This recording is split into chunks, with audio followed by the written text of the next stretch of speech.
سلام دوستان، امروز میخوام راجع به ویدیو قبلی توضیح بدم. دلیلش اینه که من یک کتابی جدیداً چاپ شده به نام علوم شناختی دین. تو این کتاب داره توضیح میده که انسان دیندار و مؤمن زاده میشه و با قرار گرفتن در فرهنگ ممکنه این دینداریش تقویت بشه و یا سرکوب بشه، ولی اون چیزی که مسلم انسان مؤمن و دیندار زاده میشه طبق نظریاتیه که جدیداً بهش رسیدن. و درک این موضوع که ما ژنی داریم که اگه بخوایم اینو اطلاعات این ژن رو به صورت کتاب چاپ کنیم شاید بیش از 100,000 جلد کتاب بشه. 100,000 جلد کتاب برای ساختن بدن ما. این ژن دستورالعمل هایی داره که پروتئین رو میسازه. دستور میده که اینجا دست ساخته بشه، چند سانت باشه این دست، چه قطری داشته باشه، چشم ها اینجا قرار بگیره، گوش ها اینجا قرار بگیره. همه اینها در داخل اون ژن و دستورالعمل هایی که قرار بدن ما رو بسازه همشون در داخل اطلاعاتیه که داخل ژن. بنابراین خیلی درک این موضوع که ما همه تجربیات و گذشتگان رو با خودمون میاریم به این دنیا خیلی خیلی سخت نیست واقعا. همچنان که ما دست رو این کپی عین گذشتگان خودمون کپی میشیم، دستمون مثل گذشتگانه و چشم و بینی و همه اینا مثل گذشتگانه. زیاد درک این موضوع سخت نیست که افکارمون، عقایدمون و همه تجربیاتی که قراره داشته باشیم یک کپی از گذشته است که البته فرهنگ هم درش خیلی دخیله. فرهنگ میتونه تضعیف و سرکوب کنه یا تقویت و رشد بده. فرهنگ مهمه، ولی مهمتر از اون خود اون ژنیه که حاوی این اطلاعات بیسیه که ما رو برای اون داشتن اون عقاید میسازه.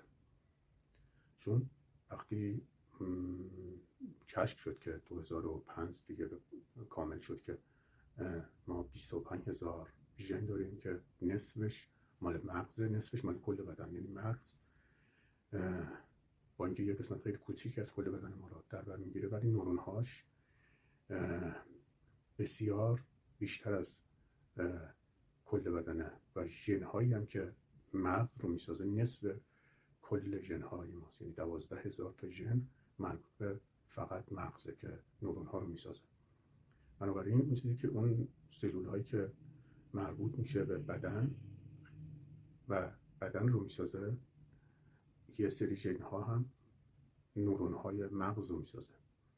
مثلا نورون های مربوط به چشم رو میسازه، نورون های مربوط به گوش رو میسازه که ما به وسیله اون نورون ها بعداً بتونیم بشنویم یا ببینیم. همین نورون هایی که ساخته میشه خیلی سخت نیست که بدونیم که خب باورها هم خودشون در سر در از شکل میگیره. درسته تو این کتاب میگه فقط در سر اتفاق نمیفته، تو بدن هم اتفاق میفته، بدن و سر با همه. ولی نورون های مربوط به زبان یا باور و کل تجربیات ما، کل دستاوردهای گذشتگان ما مثل زبان، اخلاق، فرهنگ، دین و همه اینها در مغز صورت میگیره. همچنان که گرسنگی، نورون‌های مربوط به گرسنگی ساخته میشه، همچنان که نورون‌های مربوط به ترس ساخته میشه، همچنان که نورون‌های مربوط به تعامل با دیگران، یعنی نورون‌های آینه‌ای که مربوط به تعامل با دیگران. وقتی یک کودک چند روزه تازه متولد شده، چند روز متولد شده، میخندی اونم میخنده، زبانتو باز در میاری اونم زبانشو در میاره، با شما تعامل میکنه. این تعامل، مسئول این تعامل نورون‌های آینه‌ای، یا نورون‌های آینه‌ای هم روز اول اگه نباشن این تعامل اتفاق نمیفته. تقلید و تعامل با محیط در توسط نورون‌های آینه‌ای انجام میشه و اینها رو گفتم که بگم تمام تجربیات ما، تمام تجربیاتی که ما داریم از گذشتگان به ارث میبریم، هم ایمان، هم دین، هم اخلاق هم نوروناش در این پیشانی میگن، هم زبان هم دقیقا همین پیشانیه.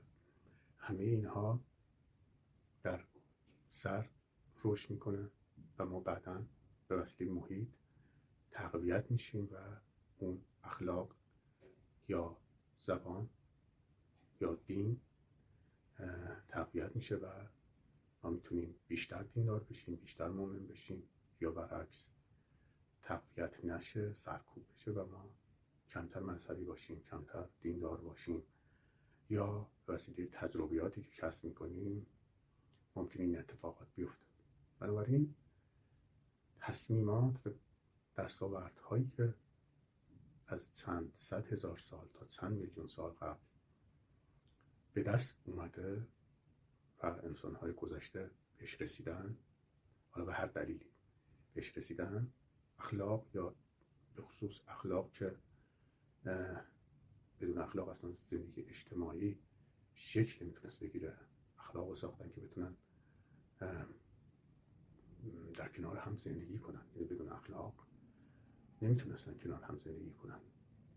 با اخلاقی که میتونن با هم تعامل کنن، زندگی اجتماعی بدون داشتن اخلاق امکان پذیر نبوده و همین خاطر اخلاق شکل گرفته و امروز ما وقتی متولد میشیم اخلاقی هستیم